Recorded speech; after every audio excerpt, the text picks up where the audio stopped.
We just stepped on their face with a hobnail boot and broke their nose. The way to the end zone, and Georgia is going to conquer the Crimson Tide. So how about them fucking dogs? That's what I told them.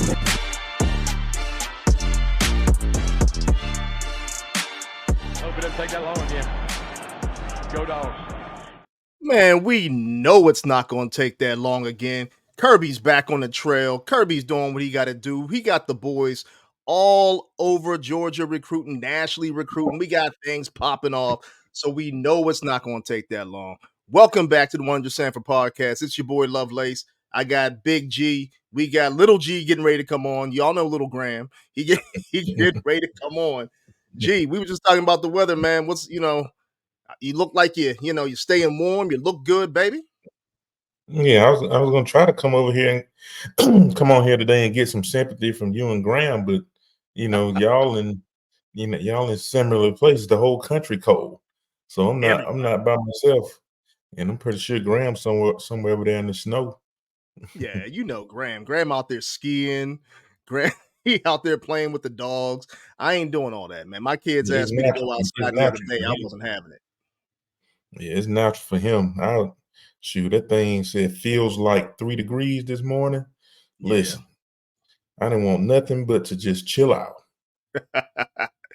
Yeah, man. I threw the kids outside. They was like, Dad, come on out and play. I was like, all right, go ahead. Shut the door right behind them and lock that door. You can stay out there all you want. Daddy's staying on that couch, boy. Yeah, it's too cold out there. Y'all going out there. Go outside and play. Facts. Hey, if you haven't done so already, down there somewhere, there's a subscribe button. Subscribe, like, join the show, join the movement. It's the 100 Sanford podcast. Join that movement. While you're at it, go on over to dogcentral.com. Go over to Dog Central. Join that movement. Again, while you're at it, go over to the Players Lounge. Join that movement. Everything is popping off. Everything is moving. We're in the off season, supposedly for Georgia football, for Georgia athletics, but it's not. Because stuff is moving, baby. Stuff is moving right now around the off season, and that's what we're going to talk about today. We're going to talk about, give a little recap of the season, but also 2024 done jumped off in a mighty, mighty way. Foss, what are you hearing out there? I know you just look excited, bro. Listen, what just crossed my mind? I was like, typically, like you said, this is the off season. Mm-hmm. Typically it's off season, slow moving. There's nothing, nothing much going on. But this new wave, since when did it start? When did the portal start? 2020? 2020? When? Like 2020, 2020, 2021. Yeah. Since that started, man, it's just like the NFL, baby. It don't stop. Free agency. Who got the check? Who could, you know what I mean? All we need now is a combine. It's going down. It's going down, Jack. People jumping in that portal. Yes. And trust me when I tell you, there's some bidding going on out here. You know what I mean? Listen, it is what it is. This is the era of football we in. And, a lot of it is justified. Listen, if you don't like it, take it up with the NCAA decades ago. They had a chance to make this thing fair. That's right. Now we're getting it real fair. Hey, Foss, if they would have done it a long time ago, the people would have been adjusted and maybe they would have enjoyed the game just a little bit more. You know what I mean? But now it's the wild, wild west. Everybody's doing what they got to do to make money. Everybody's doing what they got to do to survive. I mean, we talked about Alabama last week. Our boy Nick Saban, he's no longer at Alabama. We got a new coach, a new sheriff in town in Alabama. And you know what? Alabama's losing players left and right. Oh, you know what? All we heard was, look at Georgia. How many guys was in the portal? Well, Alabama fan. Now you see how it feels. Yeah, how many guys in the portal, Alabama fans? And not only that, Not, how many of your stars are in the portal? How many of your guys that really make things move and shake in Tuscaloosa are in the portal? You know, Georgia didn't have that problem, but all of a sudden you got that problem. You crying and complaining about yeah. the portal all of a sudden. I'm telling you, Welcome to the show. people were all, oh man, so many people leaving Georgia. What's going on? What's going on? Yeah, I got especially some Bama folks that I know specifically on my Twitter timeline. Man, what's going on over there in Georgia, man? Why everybody leaving? All right. Facts, All right. facts, facts. We replaced them guys. Now let me see. Let me see how you do. Replace them in a mighty way. Exactly. Let's see what those Alabama boys. How are you going to replace the talent that you lost in this Man, portal? It's going to be rough goings, rough it's a sledding lot. for those folks down in Tuscaloosa. Now, granted, yes, they talented roster. They got some guys left, but they lost a lot of experience. Yeah, They lost a lot of guys they lost a lot of reps. Put it like that. You yeah. know, they lost everybody. They lost was on the 2 deep, the 3 deep. You know what I mean? So Mm-hmm. We'll see how it goes. You know, I don't feel sorry for him. Hey, get it how you live. You know what Man, I I mean? think it's hilarious. I think it's They, hilarious. they about to pay old boy good, I'm sure. I don't know no details of his contract, but he about to have to earn it. Oh yeah, I and mean, welcome to the SEC. You had a nice little time up there in the Pac-12. You went over yeah. there, got the parting gift for the national championship. I'm sure you got a nice little check for that. Welcome to the SEC. Welcome to SEC ball. Welcome to SEC recruiting. Welcome to the wild, wild west of college football that you've never experienced up there in Washington. So, welcome to the show. It's all good. It's all good. But It, hey, man, let's jump into 2023. it's about to go We down. gotta, kind of go back. We gotta go back to 2023. We gotta recap what was going on. We gotta recap how the dogs did, our thoughts on that. Um, Foz, it was I kind of want to get your thoughts. 13-1 season record, 7 Mhm. 0 SEC East. Obviously we lost the SEC championship game. Finished number 4 national rankings, number 1 recruiting class. Overall, overall, what are your thoughts on this season that just passed? Because for some it's going to be disappointment, for some it's going to be, you know, we've kind of figured this might come. It's rebooting. What's your thoughts on this season? Um, that's a tough one because on one hand, I'm definitely disappointed. It may sound, a little harsh, but I am disappointed because um I expected this team to, you know, to secure the three-peat. You know what I mean? And they they were this close to having the opportunity to play for that. And and so that's what I expected. This team was, talented enough and well coached enough to obtain that. And it just didn't happen. They fell short. So in that way, I'm disappointed. But at the same time, my disappointment is kind of, greedy. You got a 13-1 team, you know, undefeated regular season. You know, you could argue could have been in the playoff, and then finish the year with the number 1 recruiting class. You know, that's that's like, what more could you ask for other Mhm, than a championship? mhm. So in that regard, I'm I'm happy with the season. Put it like this: I'm happy with the season. I'm just not satisfied with the season, Hmm. if that Okay, makes that makes a sense. lot of sense.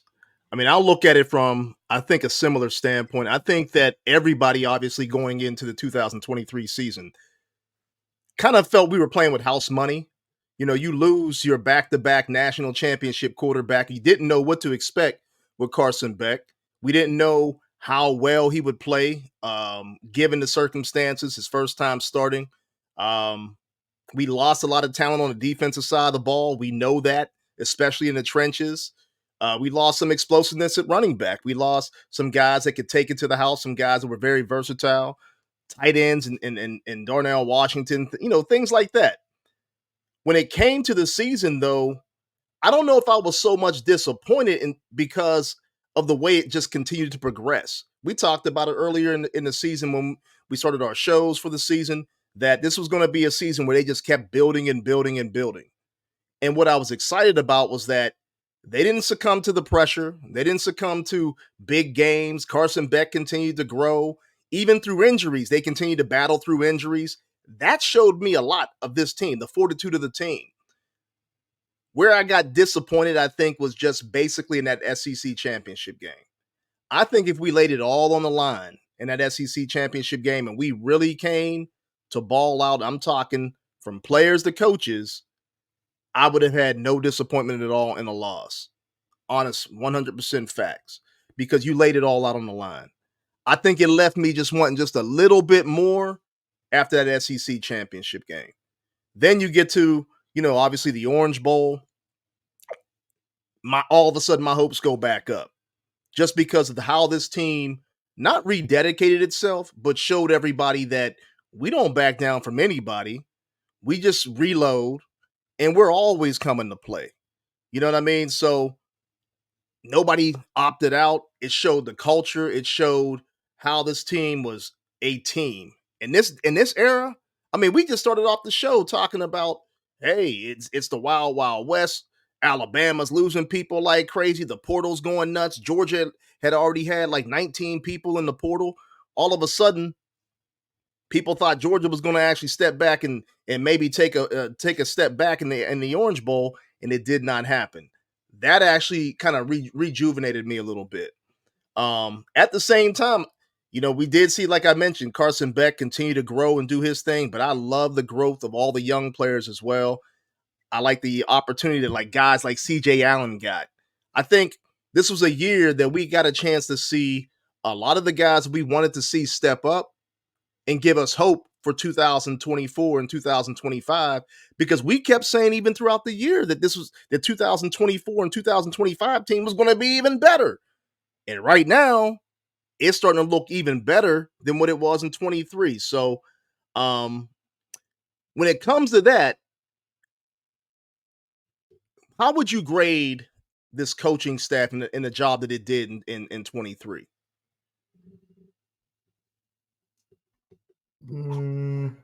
I say I give him an A. I give him A. It takes A plus to win the natty. But I give him an A. I think they did an A job in getting this team ready to compete. You got to understand that's 2 back-to-back. Well, actually, that's 3 back-to-back regular season, undefeated seasons. Yes, You know sir. what I Yes, mean? sir. That's hard to do, man. That's hard. Like, just think about it, man. Just think about it outside of the championship. Especially in my day and time. Shoot, you had some conferences that didn't even have a championship game. So Mhm. undefeated meant you're probably going to go, to the national championship game.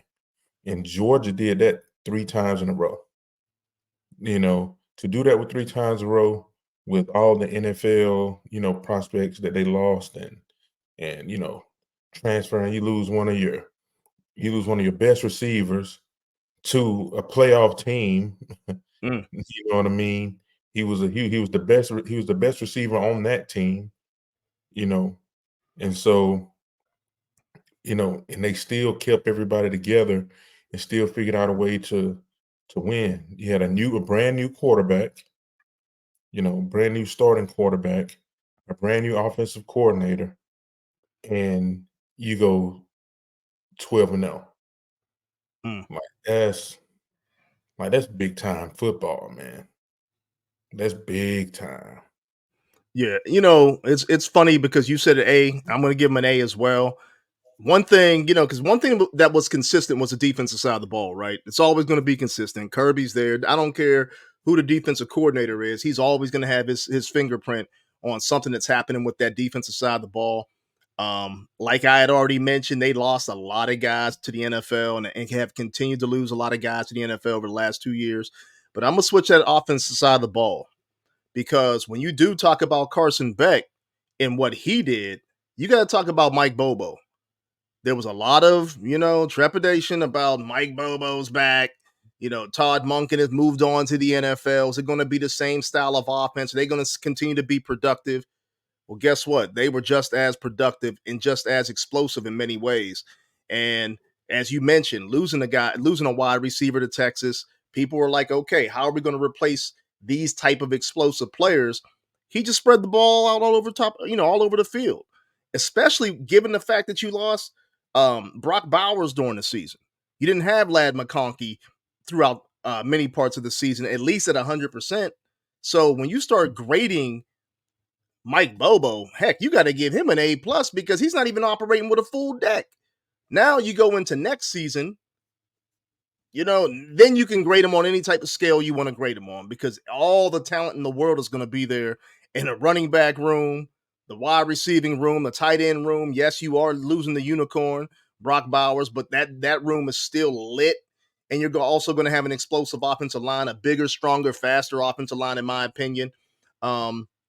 Then you can grade Mike Bobo on a different scale. But I'm giving him an A plus, no doubt about it.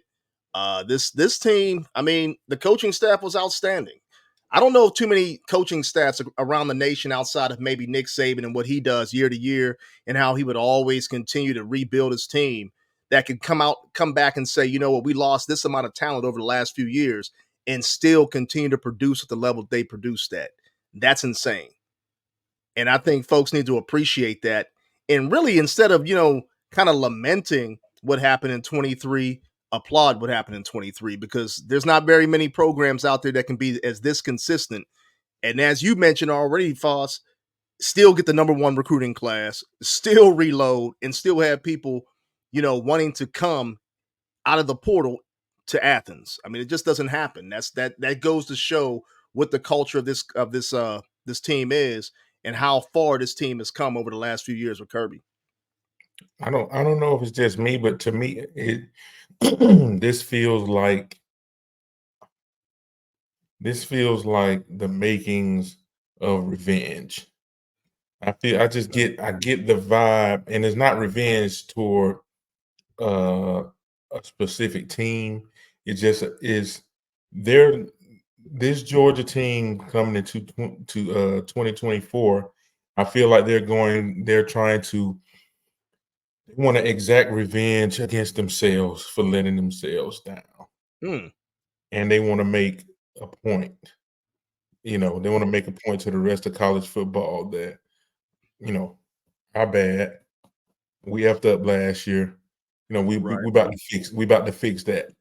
They got it's kind of like a big watch this to everybody with, loading up in the portal, stacking the coaching staff, getting everybody back that's coming back, getting them ready to roll.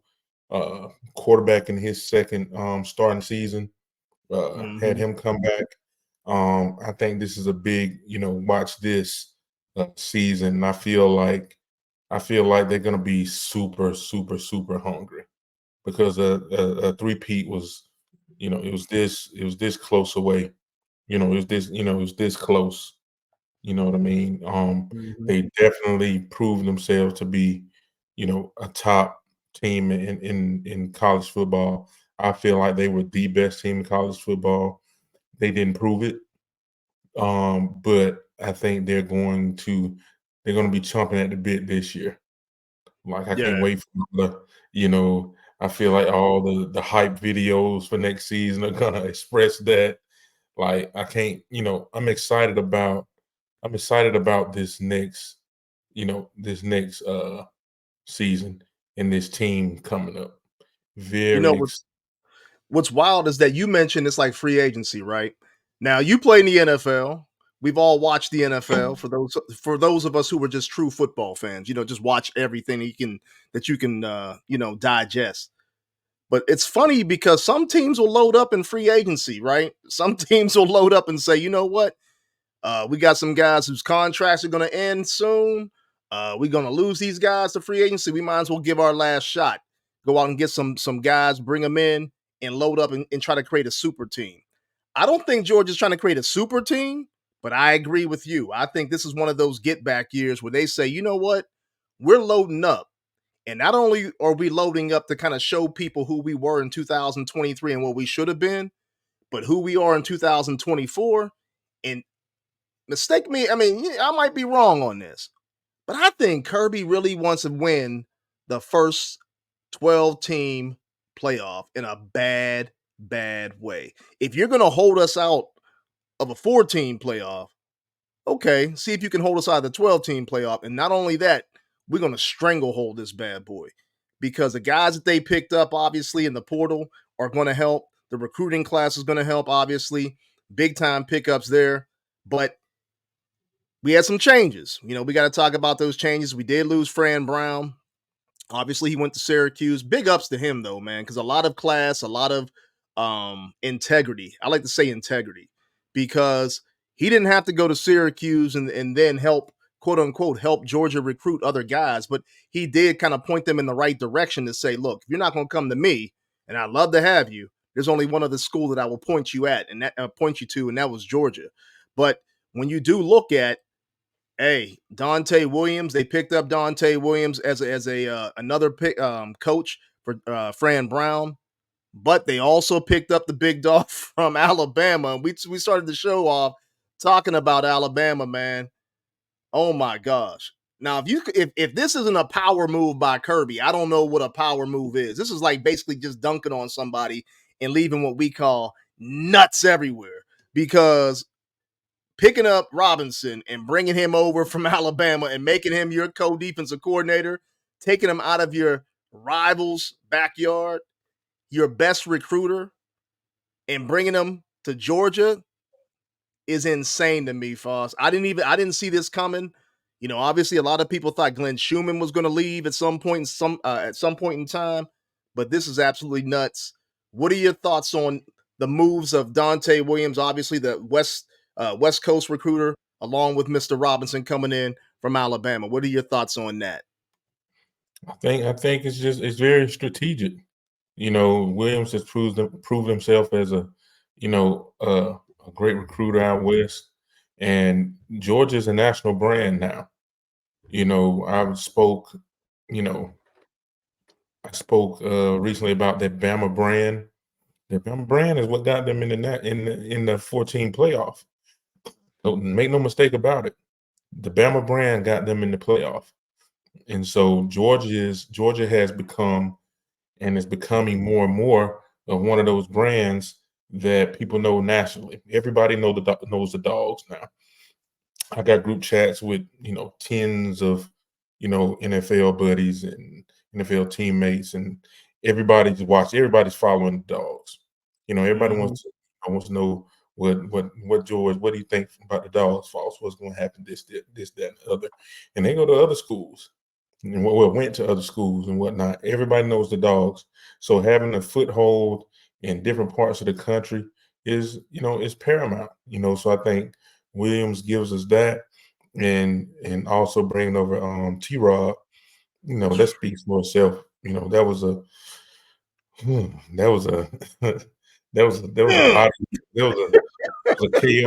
KO move right there, man.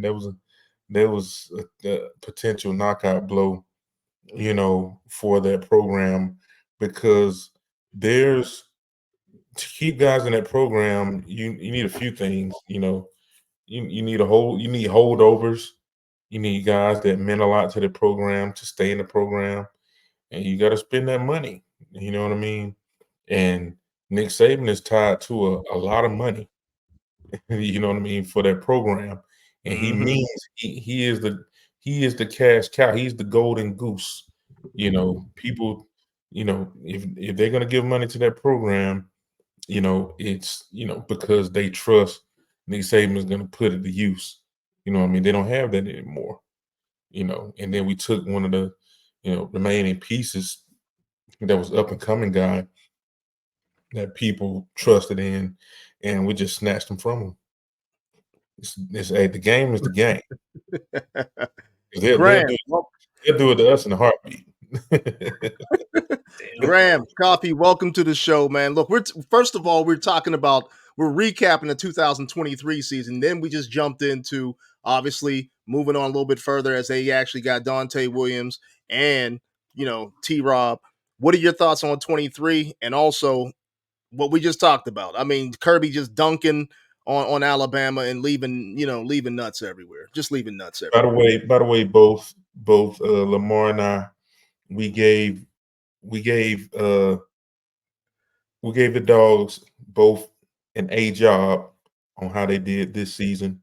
It takes A+ to win it all. You know what I mean? But we gave them an A job. Bobo got an A.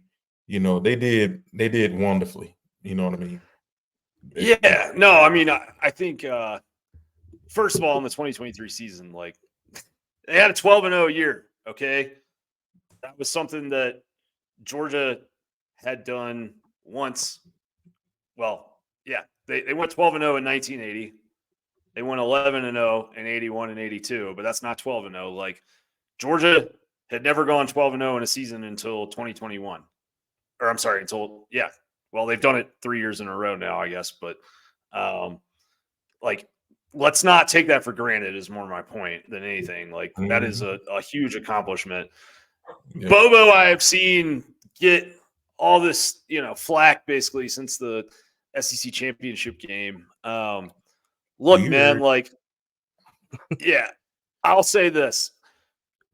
Amarius Mims was, of all the guys that were on that field for Georgia that day, he may end up being the highest drafted of all of them. Like losing him in the middle of that game was so impactful. And I think, it made sense why kind of things got a little bit more conservative in the moments after that happened. Hindsight is always 20/20. Yes. Like you want, could Georgia have run more tempo in the second quarter and maybe had an extra 2.5 minutes to go down and kick a field goal to tie the game at the end of regulation? Sure. But like, it's impossible to know that at the time. I think Bobo, I see this sort of trend where like people blame him for things all the time and they rarely acknowledge like all of the good that he does.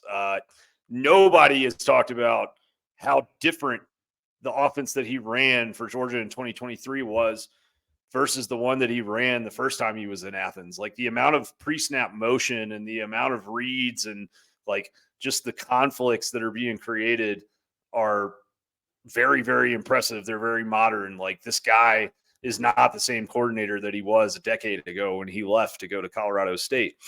Also, Carson Beck would not be the guy that he is if Mike Bobo hadn't showed up to Athens when he did. Okay. Like there were people within that building, within that offensive staff who were not sure if he would ever be a starting quarterback in the SEC. And he always threw a really pretty deep ball. He made those rail shots down the boundaries very nice, but his short and intermediate passing was something that they were not positive was ever going to really fully develop. And Bobo was largely responsible for getting him to the place that he got to, where early in the season, like Carson, honestly was, I think, so cautious about turnovers and protecting the ball that there were times where he took, a 12-yard play when there might have been a 40-yard play further downfield. But that was the coaching, honestly, was maybe too good in some ways on teaching him how to protect the football and teaching him how to be accurate with that underneath quick passing game. And like, that's why we're sitting here talking about 2024 Georgia as the unquestioned favorite for the national title next year. So all those things are good. Georgia was one of the 4 best teams. Georgia probably was the best team in college football. Like Georgia and Michigan would have been a really good game. So it's hard to say anything other than an A, but you lost. And so, like, look, Georgia is a big brand. They're very good, but nobody, and I do mean nobody, wanted to see them win 3 straight titles. And you gave the committee an opportunity to leave you out, and they did, right? Like, they did. So that is what it is. But I do think, as you kind of look at the offseason moves that are being made, like, hungry Kirby, man. Not that Kirby isn't always hungry, but like, it's ruthless. Like, it is ruthless. I mean, the hire that was made with Dante Williams from USC, like, that was a big boy move right off the jump, right after the bowl game. Like, you're talking about one of the best recruiters in the country. Okay, like, big bodies do not grow out west. The big linemen who are athletic and can move, like you, George, they all mostly are east of the Mississippi. And you're talking about a guy in Williams who, even though he was never a defensive line coach, like, he has won recruiting battles for 5-star defensive linemen against the Georges and the LSUs of the world while out there, not while, here. So, like, recruiting standpoint, best hire you probably could have made, or one of the best you could have made. People need to remember, and I think Kirby tells us this all the time when he talks about recruiting and, not being able to outcoach talent, but like, talent acquisition is 75% of the job for a college football coach. And Kirby Smart has put together the best group of recruiters that we have ever seen on staff in Athens. And I mean, I forget, our friend Dustin 704 Dog on Twitter, he posted something after the T-Rob hire, but like, I'm pretty sure Georgia's defensive back 7 coaches with Schumann, Williams, and Robinson now, like, in total, are responsible for signing 34 5-star recruits in their careers. Like, that's ridiculous. I mean, a lot of coaches never sign one, even at an SEC school or a Big Ten school or wherever. So, let me interject with. Yeah, please. Let me interject with. I think people forget about BMAC. BMAC was touted as a very, very, very good recruiter by a lot of these publications, for a good while. He's been at it for a minute now, and he's a great recruiter as well.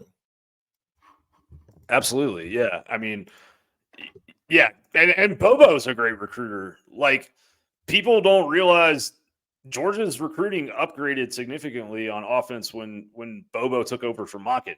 Machin's a genius. Look, I mean, he's interviewing for NFL head coaching jobs right now, but he was not a passionate recruiter in the same way that Mike Bobo is. Like, that wasn't really something. Like, he got out of it when he had the opportunity. Yeah, exactly. Totally. It's a different game. It's a different game. And like you said about Bobo, a lot of people don't know Bobo. I know him pretty well. He was, when I got there, he was leaving, but he came back to be, a GA when I was there. So I've known Bobo 20 some odd years, and Bobo cool as a fan, man. He's gonna relate to these kids. He has a college age kid, at minimum. Drew. I don't know how old his younger kids are, but he has kids that are the age of these kids that he's recruiting, and he's just always been cool as a fan. South Georgia boy, you know what I mean? He knows how to relate to these kids. Hey, Foss, you brought up something. I think Graham brought it up too. He said, this is the best group of recruiters as coaches that Kirby has ever had, and that maybe the nation has seen in a long time. But again, Kirby's always playing chess when everybody else is playing checkers. We just had a legend. We just had the GOAT retire, and a lot of speculation is because he was getting tired of the process in 2023 with NIL, with the portal. Kirby, on the other hand, although he's mentioned that, we got to get some regulations on this thing. We got to get a handle on this thing, some more structure. But look at the game that he played. He just upped the ante on how many devastating recruiters he got. I mean, everybody else is status quo. I just have my guys go out there, recruit. Hey, if we got to pony up some cash, call the collective, bring some kids in. No, Kirby just didn't do that. That's just part of the game right now, right? The veil's been lifted, as we talked about last week. It's pay for play, baby. But at the same time, going out and getting the guys that know how to recruit. You still got to get kids on campus. You still got to recruit the family. You still got to recruit their future. You still got to develop. So not only that, he upped the ante on that. So when you look at Georgia's program, it's just not a bunch of guys just bringing kids in. It's guys that understand the business, and they're able to go out and close deals so that a guy like Kirby, just like Nick Saban used to do at Alabama, come in and close a deal at the last minute. That's what Kirby's doing.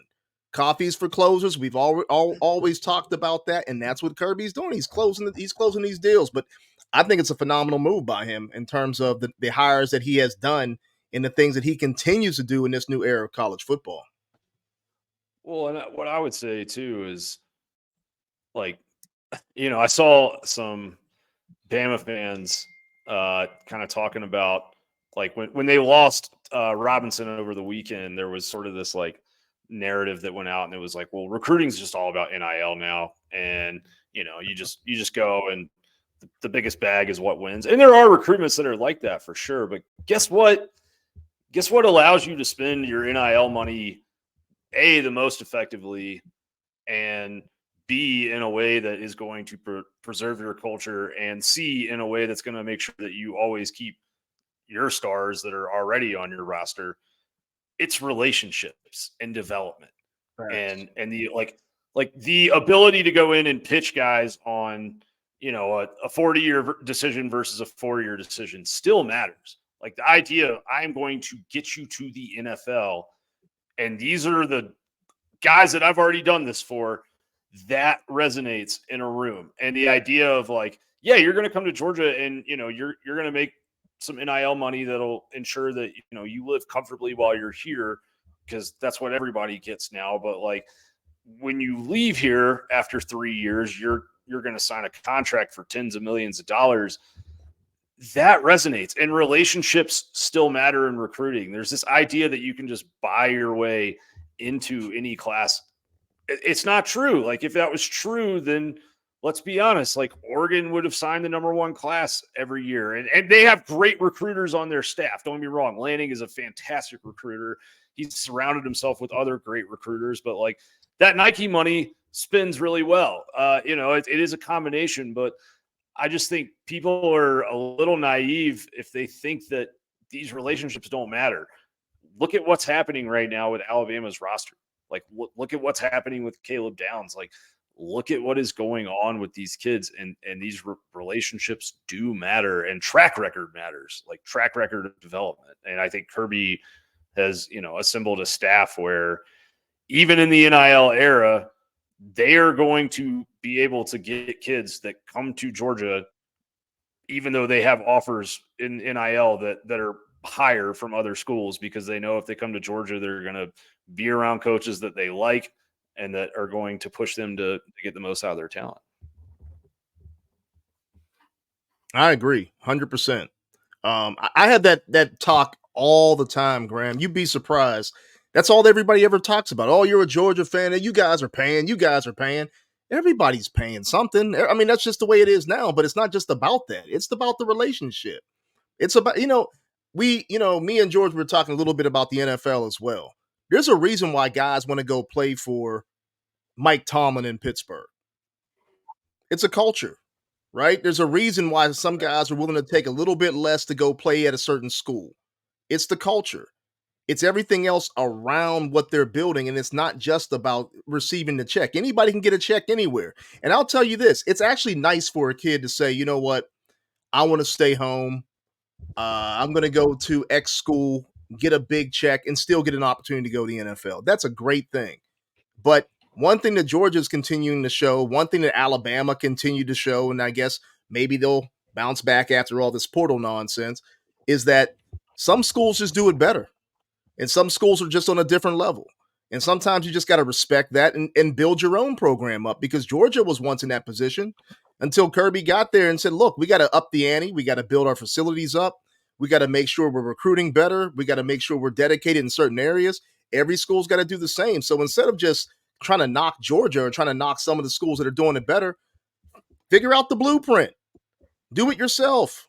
Now you got you got pay for play. Go to your congressman and say, hey, look, open up the checkbook and funnel the money down to the university so we can get some players too, at the same time building the culture. But I think it's interesting in terms of what's happening in college football. I just love the way Georgia's showing everybody how it's done.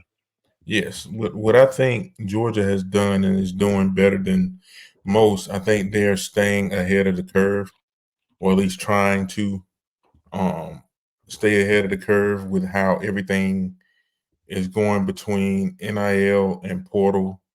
And I think that's why they've been successful since all of this started. What's that? What we said earlier, 2020 or so?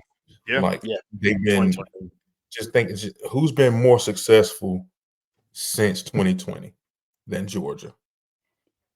Nobody. Nobody. Yeah. Nobody. Nobody's been more successful in handling this current era of college football than Georgia, and I think they're trying to stay ahead of it too. Whether it's NIL, I think they handle NIL probably better than most.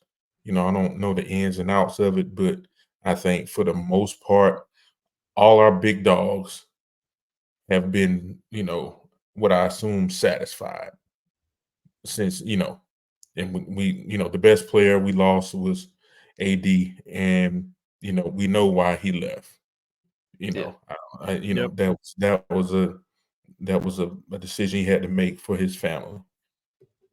Otherwise, all our big dogs, everybody, all our difference makers have, stayed and helped us achieve what we wanted.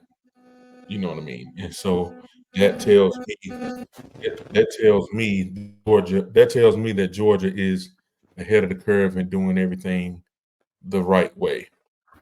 And I don't know the ins and outs of it. I don't know the formula they're using. I don't know what the particular approach is, but they're doing something right and probably doing it better than most schools. That's a good. Oh, go ahead, Graham. You going to follow up on that? No, you're good. Go ahead. I think. All right. I think. Well, no, I was just going to touch upon. Obviously, you said they're doing it better than some schools. The portal's been around since 2020. It's gotten big, but guess what?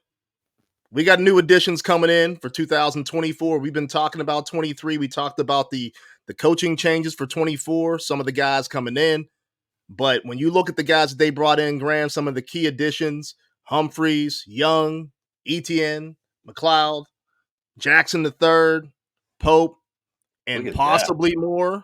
Possibly more. Not possibly. Not possibly. Definitely more. I'm telling you, man. I'll call my shot right now. Okay. Caleb Downs is going to be a Georgia Bulldog. Hold on. He's calling shots. What you got, Graham? What you got for us?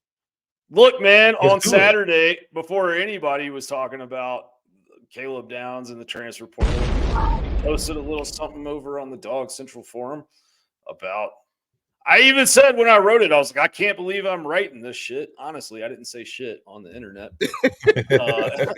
I couldn't because, I just never really entertained the idea of him going anywhere, but especially not coming to Georgia. But like sourcing that I've talked to has been consistent since Saturday that, if he left Alabama, that his camp would like to see him at Georgia. And I want to be clear, that's not coming from Georgia people. That was coming from people, in the area, in the Atlanta area that are, familiar with Caleb and his family and their thought processes. But if you look at how this is played out, there was this flurry of like anxiety kind of today, I think, from some Georgia fans after he hit the portal, where it was like all of a sudden, like, he's going to Ohio State, or no, he's going to Texas. And this is going to be an NIL thing. And I'm sure NIL will be a factor in any recruitment at all at this day and age. But look, man, like, look at that kid's pedigree. Okay. Like, his father was an NFL player. His older brother just had an excellent year with the Houston Texans. Like, that kid wants to go to the league and he wants to get developed. And he knows that if you want those things, like we were just talking about, Athens is the place to get that now. You know, he went to play for a legendary coach who has developed some legendary defensive backs. I think he was the best defensive back talent that Alabama had since like Marlon Humphrey. Now he's going to go, find the place to do that again. Where's the best spot in college football now? Especially if you're a DB, where do you want to go to get developed? You got to go to Georgia. You want to go play for Georgia. Yeah.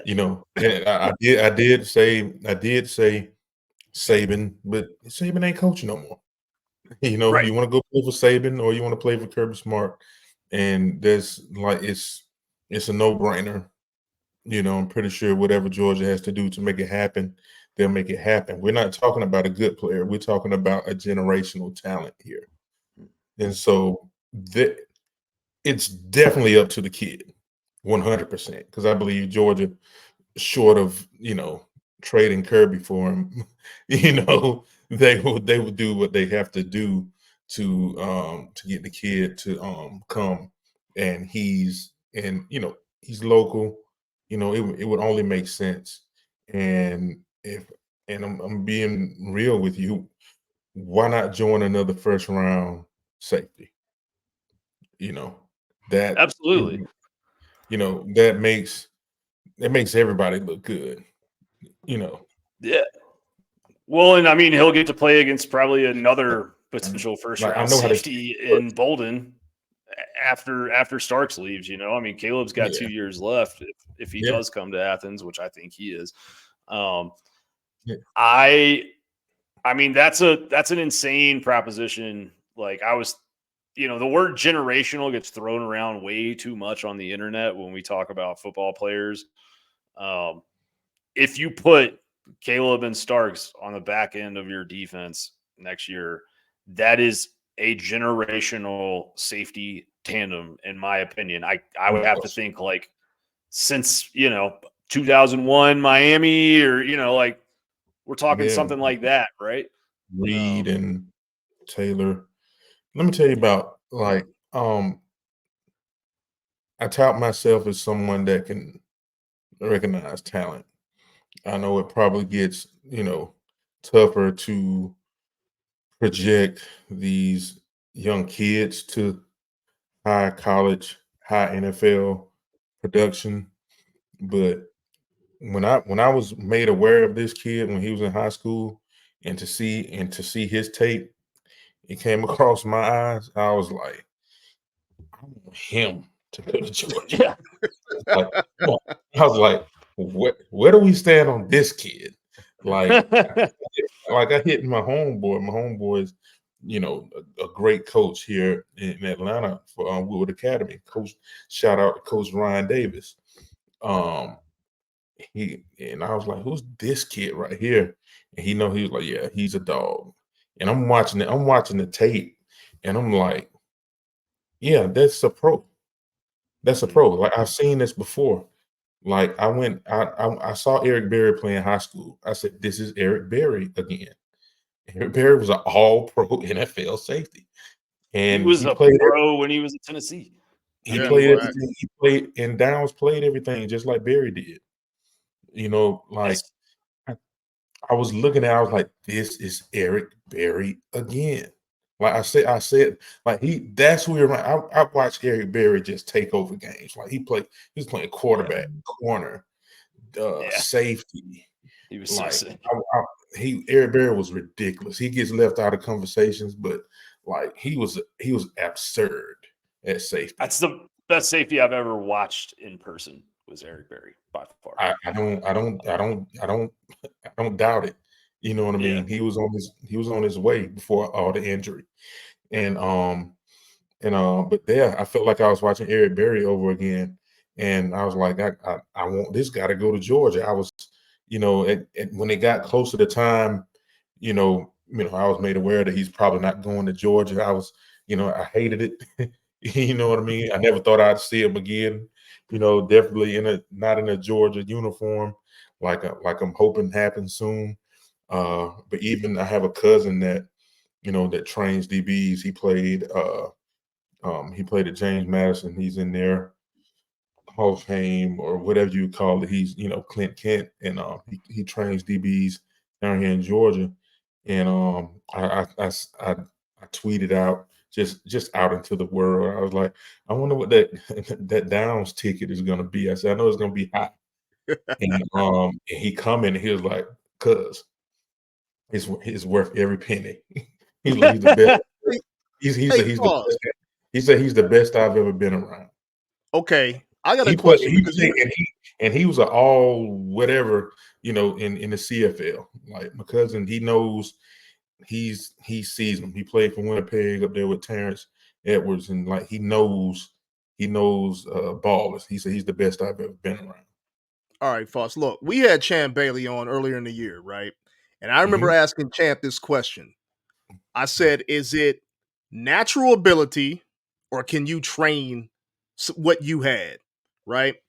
When you look at Caleb, when you look at his play, when you look at what he does at safety, sideline to sideline, speed to explosiveness, strength, all that other kind of stuff. From the people that you've talked to, what is it? What is it with him? Is it just natural ability? Is it film work? Is it development over time? You've seen a lot of talent. You've had to scout a lot of talent. What is it with Caleb in your opinion? For me, it's just the instincts, and he was tough as nails. You know, I didn't get to watch a lot of Bama games this year with him. You know, but it's just in high school. It was the instincts, the toughness. He was just his athleticism, and you can see it when he was on offense. And like one thing I noticed when I started as a NFL scout, of course, like the trenches came easy to me. The further you move out, then it took some time for me to get able to evaluate the outside and the deep end, is as much as I would like, to get as good as I would like to get, and to get my style down of evaluating. One of the reasons for safety was safeties, a lot of safeties don't do much. And you're still responsible for coming up with an evaluation. So if they make 3 plays out of 75, you better be able to evaluate them off those 3 plays. You got to watch them when the ball doesn't come their way. You got to watch them in the run. You got to watch them. Like a lot of safeties don't pop off the screen. The safeties that do pop off the screen, special. Like those are the guys that, like, when I watch Ed Reed, they pop off the screen. They always want to get involved. You find a lot of DBs, they don't want no smoke. They're not If it don't afraid. come to them, they don't want no smoke. If they want to, if they run, if they see the ball and they run to the ball, they hoping somebody else make the tackle. You know what I mean? So I used to be watching tape with my remote. I said, man, this, this kid, this cat, he loved to come to the party, but he don't want to dance. You know what I mean? Some people, they jump off the screen and they want to dance. They want to come to the party. They want to go to the party fast, and they want to cut a rug. Those are the special safeties. And he was special. He wasn't just out there. He wasn't playing safety. He was playing enforcer. You know what I Facts, mean? facts. Go ahead, Graham. You're going to say something about Caleb? Oh, I mean, I think Voss you said it. You said it all really well, man. Like, he is one of those where you turn on a football game and you can't help but watch him. you stop watching the football at times because you just the way he moves is different than anybody else. He doesn't take bad steps, and he's so smooth. I wasn't a pro scout. Yeah. What? Yeah, no wasted motion. Yeah. Like, It's just he's it ain't no telling. Like I said, I didn't watch a lot of Bama games.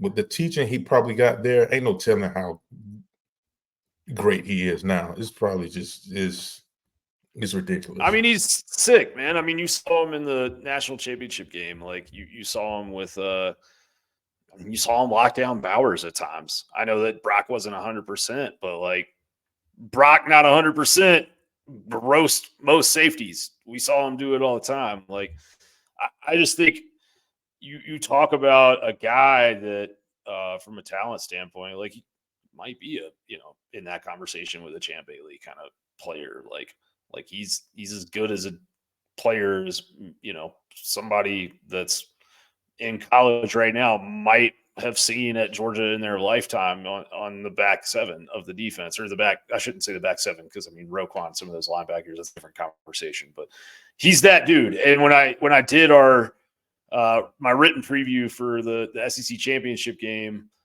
like, don't get me wrong, I predicted Georgia to win. I thought that Georgia was going to be able to do things that they were unable to do when, some of those receivers were not healthy for UGA. But with Downs, man, like when you start thinking about how a game plays out, like it's basically like, well, let's just take that piece, whoever he's covering, that piece is off the board.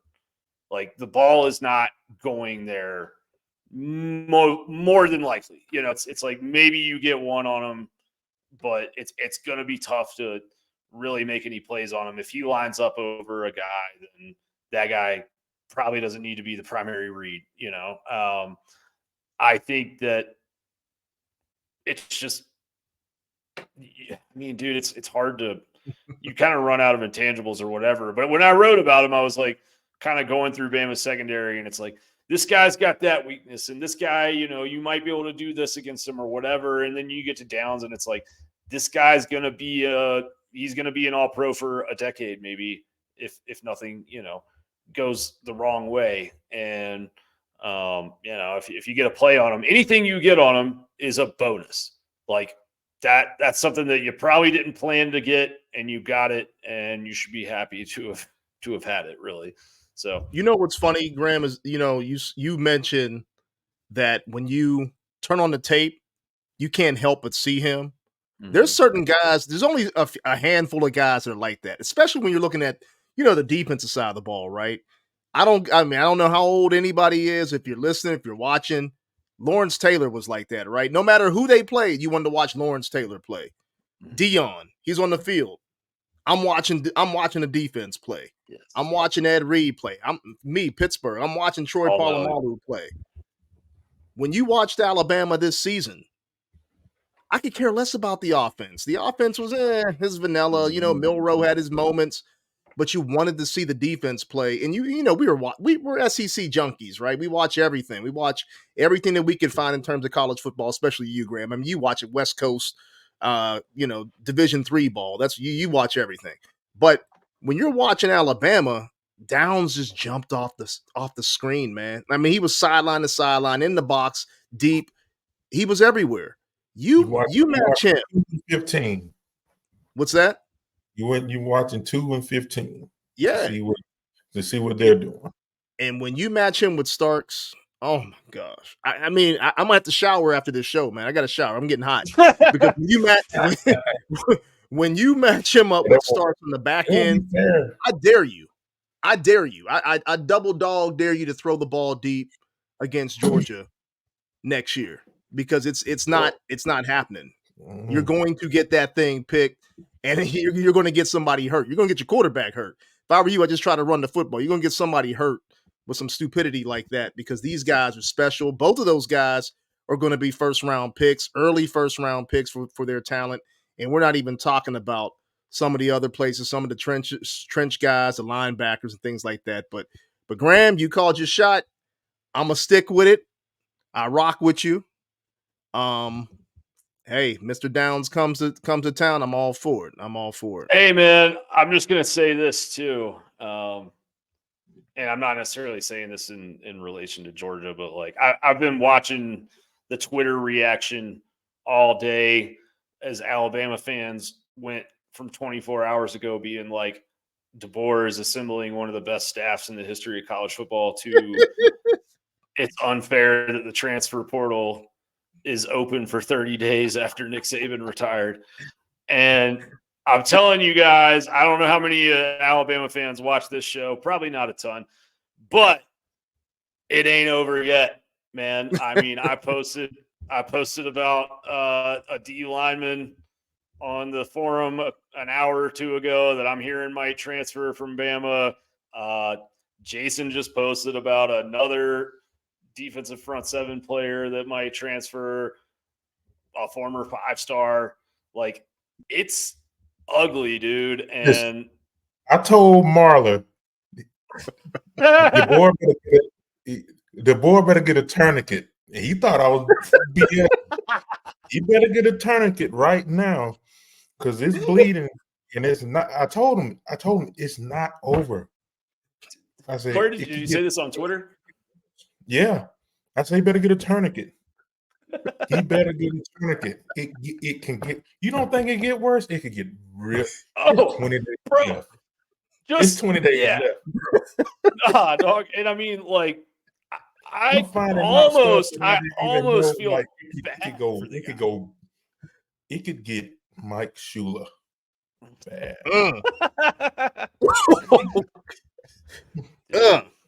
Yeah. I mean, I almost do feel bad for the guy because you look at this situation and you're talking about, I mean, yeah, you followed the GOAT, and so it's going to be impossible to succeed when you're talking about being compared to what has just happened there. But, like, I think there was a couple swing moments here where the narrative could have really shifted in his favor of, like, man, T-Rob, he came back, that 4-hour meeting that he had with DeBoer, like, he saw the vision, he saw the light. He believes because he stayed, Caleb's staying. He's a team leader. He's going to rally these other guys to stay. Like, Downs is a domino, but T-Rob was the domino that fell first. And you talk about what Kirby is doing here, man. Like, it's savage because he knew exactly, like, which little Jenga stick to pull out of the tower to make things start to wobble. And it is.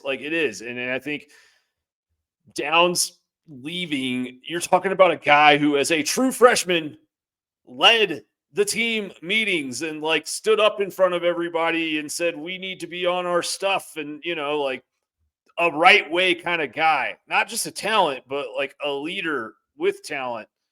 And then that guy goes and it's just like, man, what are we doing here exactly? And it's not as like Kane Womack is a very good football coach, right? Like he is. The guy they hired from Buffalo, like, let's be honest, man, if I was the coach at Buffalo and I had just come off a 3-9 season, which was the worst record at the program since 2016, right, I'd be pulling that ripcord if an Alabama offer came my way. I'm not saying that's the only reason, why they hired him or why he left or anything like that. I'm just saying, like, that move made sense. But it just goes to show you, like, if you're a Georgia fan and you're watching this, understand that what you have in Kirby is, now it's probably the most, like, established coach in the country. You could argue Dabo, but Dabo's resume has fallen off a good bit in the last few years. But it's just like, understand the value in what you have in Kirby Smart by watching what has happened with Saban leaving and a guy who just played for a national title came in, and still you're seeing this, like, this drop off in talent wanting to leave. And it's not because Kalen DeBoer is a bad coach. It's just because he's not Nick Saban. And that is what you've got right now in Athens. You've got a dude that is like that, where it's like he's even amongst great coaches, he is on another tier above, and everybody wants to come there. And I think, Kirby's looking at this as like, man, now I get my era to dominate the sport for, 5, 7, 10 years. And then I'm going to take it to the lake house. I'm not going to coach till I'm 72 like my mentor did, Mm-hmm. And I think that, like, he will. I think that even in this 12-team era, what is happening is self-perpetuating. Like, a down saying, hey, Nick Saban retired, there's only one other guy that I want to go play for. Like, that just makes the next kid, the 2025, 2026 recruit, be like, I got to play for that dude because Caleb Downs played for that guy. Like, and, that snowball, it rolls downhill for Georgia, but it also rolls downhill for Kalen DeBoer at Alabama. Like, those guys leaving, it's just, that is a tough way to start a coaching tenure, man, especially when you are assembling a staff where, I mean, Womack is an Alabama guy, but like, they are not heavy on dudes with recruiting relationships in the Southeast. Like, in a way, I know that DeBoer just had this great year at Washington, but like, in a way, I think that they would have been better off hiring a coach with, maybe less success on his recent resume, but more experience in the Southeast, more ties to guys on that roster and the high schools that they came from and all of that. Like, if Glenn Schumann showed up at Alabama, I don't know. You're talking about a guy that's has not been a head coach before, but like, if they hired Dan Lanning, I don't think this would be happening on the same level. I'll put it that way. And if Dan Lanning was hired for that job, I think he, would have assembled a staff that maybe some of these guys might, meet and greet and say, I'm going to play for that guy because he's done X, Y, and Z before. Graham, you couldn't have said it better, but I'm gonna go one step further because me and Foss talked about this last week. I know. I enjoyed this. I'm not saying Kalen's a bad coach at all. Great job out there at Washington. He assembled a great amount of talent. He used Penix for a couple years, elevated the program. Obviously, the guy knows what he's doing in terms of coaching football. But following Nick Saban, you better get that hire right. And not only get the hire right because he might be a great coach, but there's other things at play when you're going to Alabama in the SEC conference. There's bigger things at play when you're playing underneath that Alabama logo. We said it last week. Maybe the right decision might have been Mike Locksley, somebody that's affiliated with the program that understands SEC recruiting, understands SEC coaches, can assemble a coaching staff around him that's going to be loyal to him, loyal to the program. You would have maintained some semblance of who's there and not had this mass exodus of players leaving. But you didn't. And I'm not saying that he's not going to be successful at Alabama. So Alabama fan, calm down. But what you are seeing is what Graham just mentioned. You lose Nick Saban. Well, who's the next guy that's closest to Nick Saban? It's Kirby Smart over at Athens. Yeah. Who's the guy that's building a program or has already built a program that's much like Alabama? Kirby Smart. Who is the same guy now that's won 2 national championships in the last 2 years or 3 years that should have had a third opportunity? Kirby Smart. Who's the guy that we've talked about that's building things up for this new era of college football that's done it at an elite level with the portal, with NIL, with maintaining the core amount of players? Kirby Smart. So where do you go? If you really are interested in winning national championships, you can get NIL money anywhere. You can portal anywhere you want. Somebody's going to pony up and give you the cash. Somebody's going to put money in your pocket. Somebody's going to take care of you for most of us, for a lifetime amount of money. But there's only one program right now that's going to do it the way that Alabama, which you were just at, is doing. And that's Kirby Smart in Georgia. I can't fault any kid for wanting that same personality of program, that same type of culture. Some of these guys that have left the program, you can't fault them. And so when you do look at a guy like Caleb Downs or anybody else that's coming from that program that's thinking about portaling, I want to go somewhere where it's similar, where I'm going to be comfortable, where I know I'm going to be wanted, where I know I'm not going to take a step back, because that's the other thing too. You can portal out and go somewhere and take a massive step back in terms of development and hope that your foundation was created at Georgia, like some of these kids do. Kirby talked about it, I think, last week when he was talking about how he applauds a kid if he wants to go into the portal, maybe go somewhere and get an immediate amount of playing time. But I guarantee you, those guys that are going some of those other places, their foundation is much better than the places that they're going to. These Alabama kids and anybody else that's joining Georgia is getting an upgrade to where maybe they were at with Alabama. But I tell you what, they ain't downgrading like they would have been had they just stayed at Alabama. Because that's probably what's going to happen for the next couple years. I feel bad for Bama fan, but hey, you know what? You've had your run. You've had your fun time. You had the GOAT. Now we got that guy in Athens, and you got to applaud that, man. No doubt about it. I think the issue, I don't know if y'all touched on it, I think the issue that Bama had is just the turnover that they would have. And so there's nobody that's really been there to take over like that, that has some cachet, as you would say, or with the program, with the players that would have made the transition seamless. You know what I mean? Do you think like I've pondered this today? Love to hear y'all's perspective on it. Do you think Saban kind of hurt Bama? Obviously unintentionally, but do you think that he kind of hurt Bama by waiting as long as he did to announce? Like, I think if he announced his retirement, even though I know they had a playoff to get ready for, if he had announced his retirement then, and Bama had named a successor, and that successor comes in and works with some of these guys in the lead up to the CFP, and like there's some transition, or even if Saban had announced earlier in the year, or they had found somebody that they felt like, hey, we're going to hire you, you're going to be a position coach in 2023, like a Schumann. Like if they had said, Glenn, you're an Alabama alum, your father played for Bear Bryant, or grandfather, one of the two, come here, you're going to coach the defense in 2023, and then at the end of the season, Nick's going to retire.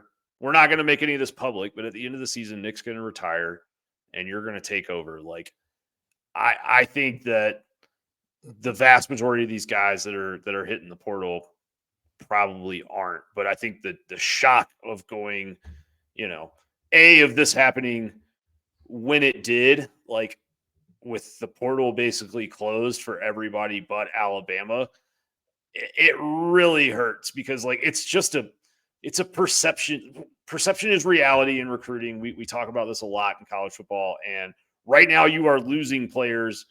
Every time we get on Twitter, somebody's tweeting so-and-so is in the portal, but you're not in a spot where you can go and get a bunch of players, because the window is basically closed for everybody except for the Washington and Arizona kids, So it's just this stream outwards, and the perception of it is not good. Do you think that Nick should have maybe handled this differently? Or was it just, obviously he has the right to do whatever he wants, but what do y'all think? I think, go ahead, George. That's a tough question, because I think there's a great possibility that maybe he didn't know. Like that's a big you can call it life changing, because it's been his life for what has it been since the 80s, maybe? Yeah. This has been his life, on this scale, it's been his life for 17 years or so.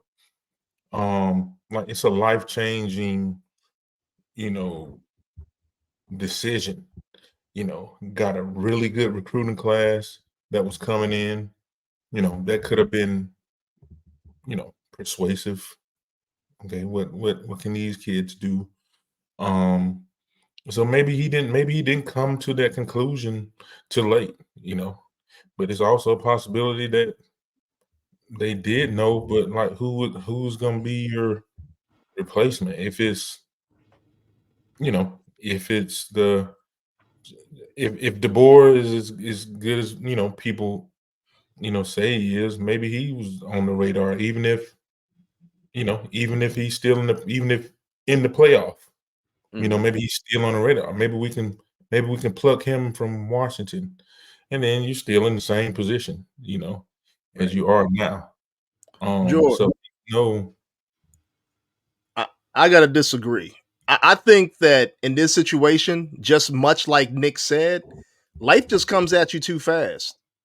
And I think that like Kirby has been, I guess, on the cutting edge of knowing and understanding how this thing was going to transition. Nick didn't think so. Nick, who has been a legend for so long and basically in the driver's seat of being able to get any guy he wants, any player he wants, right? Again, you're like the Godfather. You sit back and you say, go handle this and bring me my money. Go handle this and bring me my money. Now, all of a sudden, you got to get out there and work. You got to roll up your sleeves. I think, much like what he said, this year was a grind. You already come off COVID, right? COVID did a lot for people. It did a lot for people around the entire country outside of football.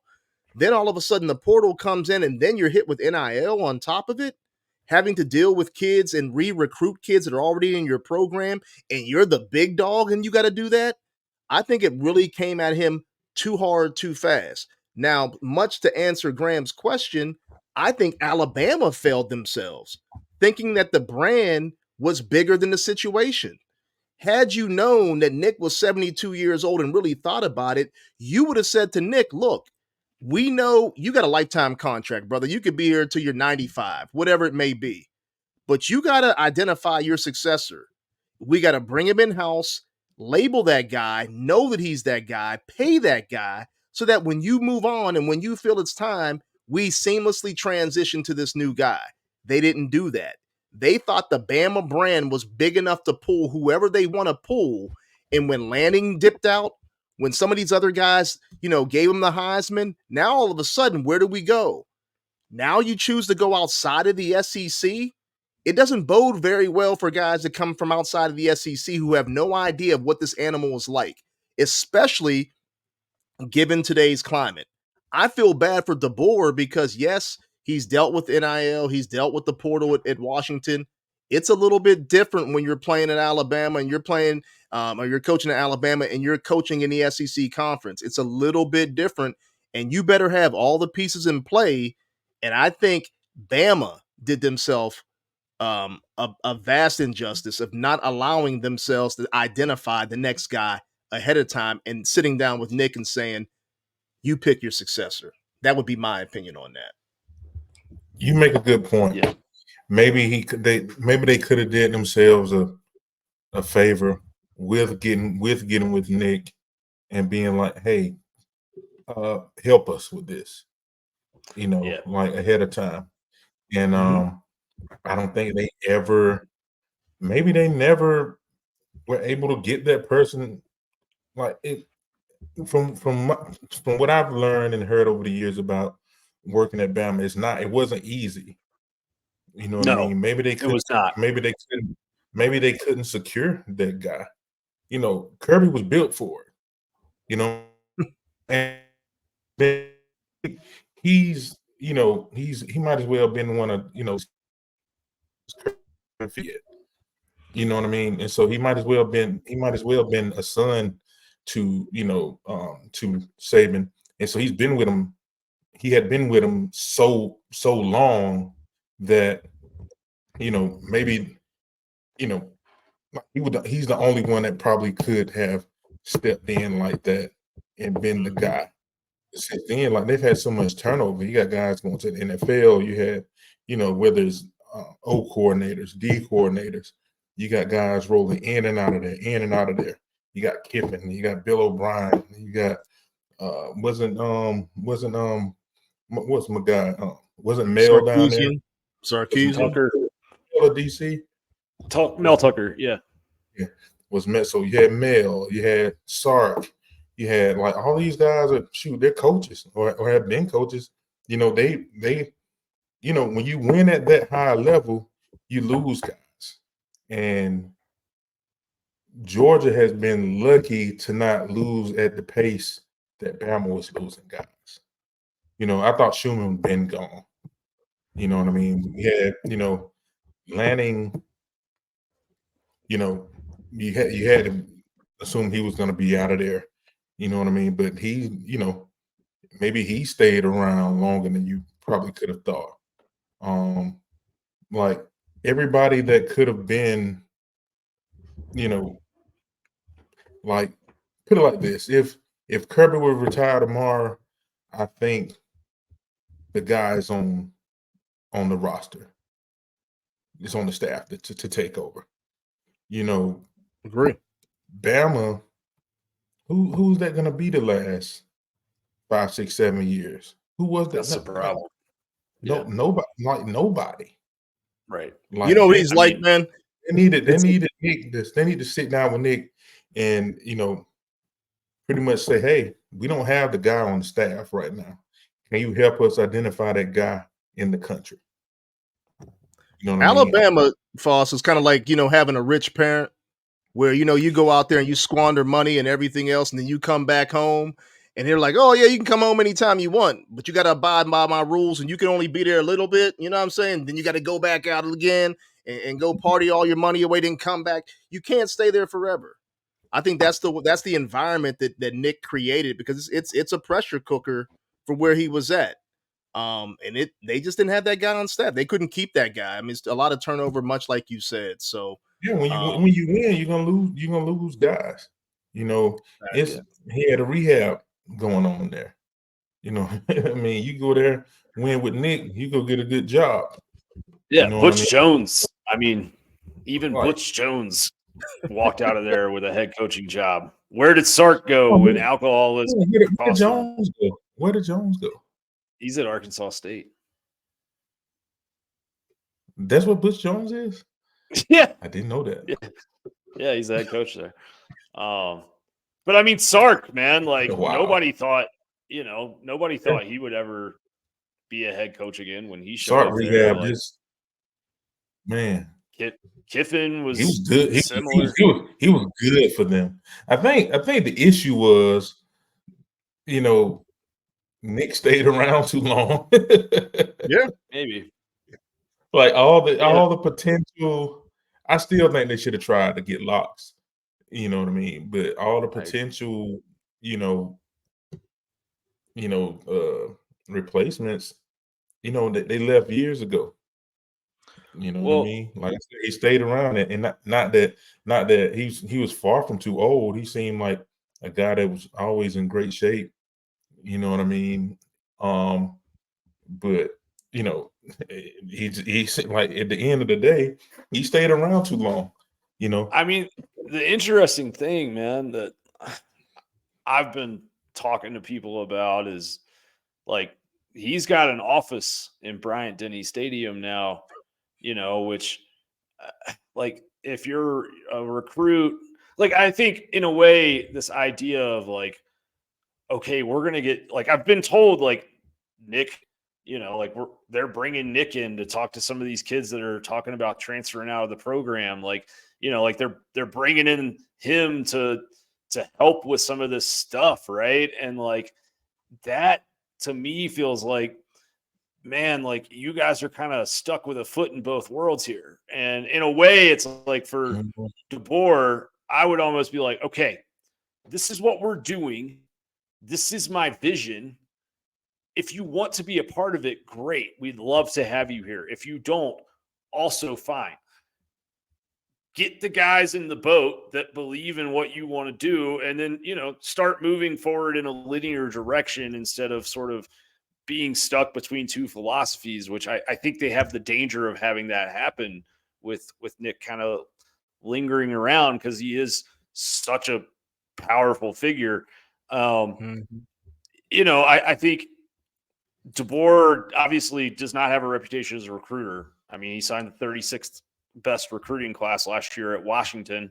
And I think the year before that, they were in like the 70s or something crazy like that. Like, I went through his roster. I think last year was better than the playoff year. It was. Yeah. I mean, like, look, man, the roster that they just played in the CFP with, I did the analysis of it when he got hired. One moment. So if you look at the team that he took to the national championship game, and this is a credit to him in some ways, of the 22 starters, only 2 were recruited to Washington by his staff.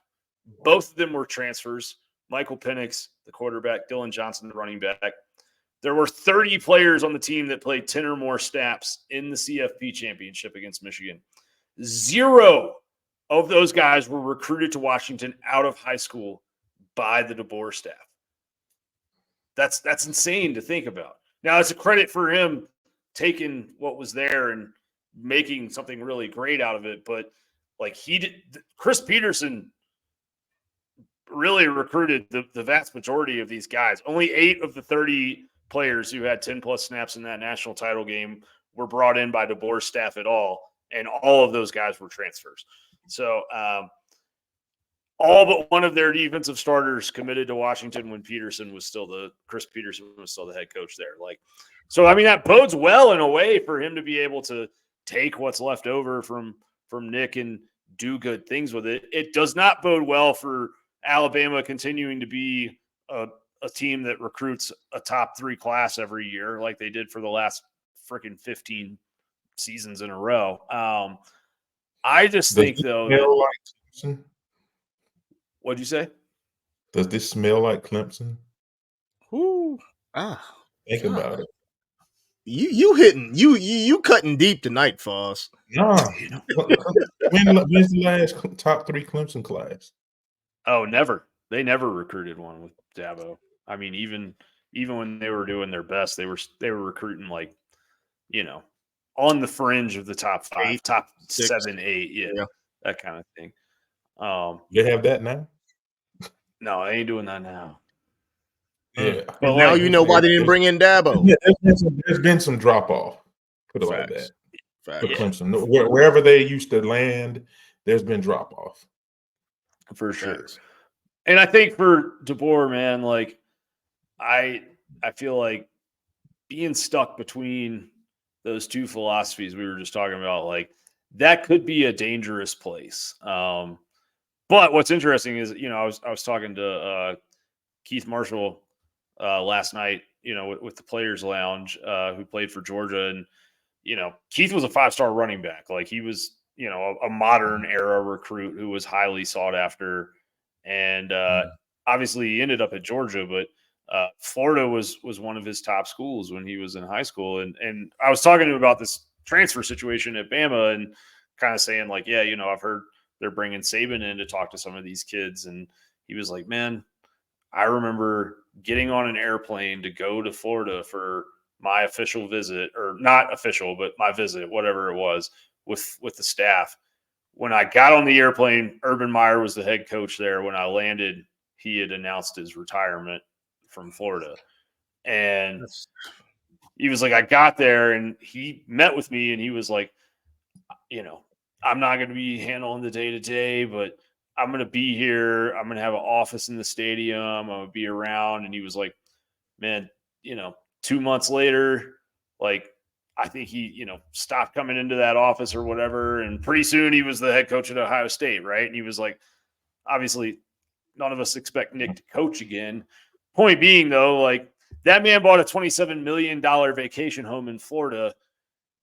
He probably wants to live in it, and I just think I wrote the article this week about this hire of Travaris Robinson.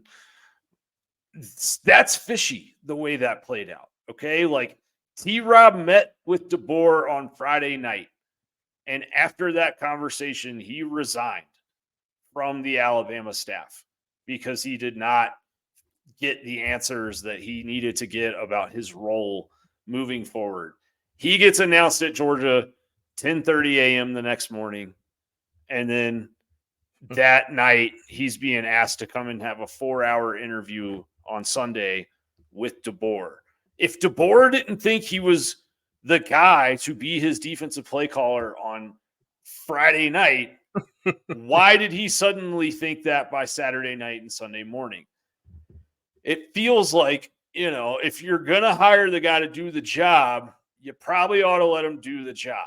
I know that Nick's the GOAT, but he's not the coach anymore. Like, let the guy that you hired try and assemble his own staff and do his own thing. That's just my 2 cents, though. Facts. Mm-hmm. Well, fellas, we done gone through the 23 season, given some updates on the 24 season, gotten people excited for the 24 season. It's been a heck of a show. But before we go, just something real quick. We got to give a shout out, man. Georgia basketball is balling. If you ain't following, you better follow. Now they starting to turn it up. Mike White's turning things up. Big victories against, Lamar, Arkansas. hit the explosion. Hit the boom. Oh, you need an explosion? I need an explosion. Right. Mike White. There you go. Mike White. Big time victories against Arkansas. Big time victory against South Carolina. They played Tennessee tough. People forget about that. White Mike went to Columbia last night. He got busy. Mike White's got that revenge body. Revenge body. Looking good, man. Mike went in there, beat a 2-loss team. You dig? Them boys finished. For a minute, I was like, please don't turn into the Tennessee game. Please. I know. They bounced back. Minute, I was like, definitely bounced back, man. That was a big win coming off that disappointment the other day. Yes. Because they should have won. They should have won that Tennessee game. There you go. Know what I mean? They just didn't get the stops. They didn't get the stops that they needed to get in crunch time. But they did in this game. Big block by Demery at the end. They did what they were supposed to do at the end of the game. So I'm encouraged. Like hopefully they are putting together a great resume for some postseason basketball. Been a minute since I've seen some March Madness from the dogs. From the men, rather. Yeah. A good sign for Georgia basketball is that they went on the road last night and beat a 14-2 team in a game where they had their lowest effective field goal percentage of the season on offense. Like that was probably their worst offensive game of the season, but defense, rebounding, and they made their free throws. And that travels. That'll win you a lot of basketball games. I think that's the exciting thing about this is that they've shown they can win games in different ways. And they get to go to Rupp Arena. They're going to Rupp on Saturday. That's going to be tough. But you know what? This is actually a winnable game for them. A lot of people are like, okay, we're going to, playing at Rupp Arena. But Cal is Cal. Coach Cal is Coach Cal. He's going to have his mixture of, one and doneers. He's going to have his seniors there. They got a team that can be very streaky. It's talking about the same team that lost to, North Carolina Wilmington and lost bad. Shout out Wilmington. There you go, Graham. Yeah, but they lost bad to them. I think they're bouncing back tonight. I think they're playing Mississippi State right now, beating them down pretty good. I think they're up by 16 at the current time. But Mike White's got those boys balling, man, in a nasty way. And again, Graham, like you mentioned, defense and rebounding, much of which got him pushed out of Florida because they wanted a more exciting brand of basketball. But he's bringing this team to playing a sound team style basketball while bringing them along with offensively, being efficient offensively. They're doing what they got to do. So we got to get, big shout out to Mike White. It's time to bring them boys onto the podcast as well. I got some ends over there, so we'll have some guys coming up. And White might be recruiting too.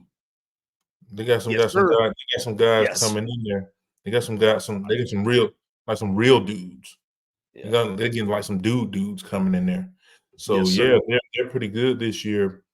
But I think next year is when when it gets really real. And we're talking about competing. Because college basketball is a little different now, man. Like it could go to anybody. I'm not saying that a championship is 20 teams deep, but like you can make some noise. Mm-hmm. You can make the top. I mean, Butler went to the national title 2 years in a row. Like, yeah, you can make some noise now. One player can change everything. But Foss, it's much like we talked about last week, where you had the Saban effect in Alabama, and all of a sudden the Alabama basketball program came up. Right now, you got the Kirby effect in the football program, bringing that energy to Athens, and all of a sudden things start to turn for a lot of different programs. And the easiest program for it to turn around to is the basketball program, because those guys they connect, they jive the right way. You know what I'm saying? And recruiting, especially now. Florida got good at basketball while their football team was good. Facts. It could definitely have an effect on other sports too. Facts.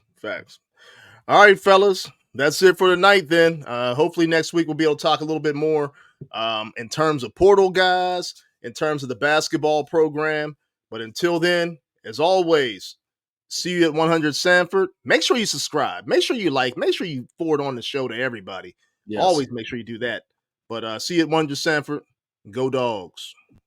Go Dogs. Dogs.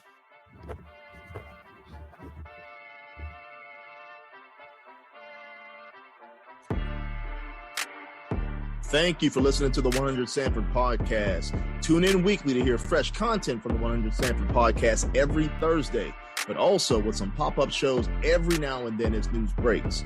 You can also follow the content on our website, www.100sanfordpodcast.com, and email us at dogs@100sanfordpodcast.com. Lastly, reach out to us on social media streams. For Twitter, it's at 100 Sanford, but on IG, TikTok, Facebook, and other accounts, it's 100 Sanford Podcast. All right, folks, that's it. And as usual, see you at 100 Sanford.